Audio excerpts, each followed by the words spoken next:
une goutte de potion rouge tomba dans l'oreille du garçon. Aussitôt ses orifices commencèrent à fumer. Et l'instant suivant, il bondit soudainement dans les airs. Et l'effet du médicament provoqua des transformations dans son corps. En moins de 6 mois, le garçon se transforma en une adorable petite souris. Mais malgré cela, la sorcière N n'avait toujours pas l'intention de elle épargner et était bien décidée à ne pas le laisser vivre longtemps. Heureusement, il semblait avoir une certaine chance car elle ne faisait jamais de mal au hasard. En réalité, peu de temps auparavant, un groupe de sorcières S était réuni dans un hôtel pour une réunion. Elles retirèrent leurs gants, apparurent alors 3 doigts bleu vert, une chevelure dorée et sombre, et en dessous, un crâne lisse comme un œuf dur, même leurs orteils N en comptaient qu'un seul. La Onzishi présente sur l'estrade était la chef. Elle détestait les enfants humains plus que tout. Afin de les éliminer, elle ordonna à ses subalternes de sortir pour capturer les enfants et les faire disparaître de la surface de la terre. Et l'une des sorcières exprima des doutes, mais à peine avait-elle fini de parler que Jishi fit un geste de la main.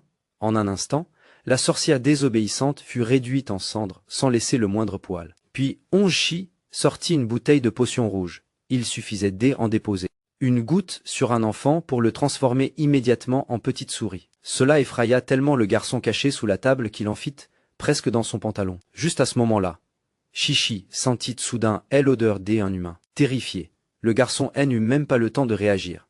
L'instant après, Sishi apparut devant lui, renversa la table un léger effort et, sans hésiter, le traîna dehors. C'était fini. Cette fois, c'était vraiment la catastrophe. Après avoir vécu une telle expérience, le garçon N n'oserait certainement plus jamais faire de bêtises.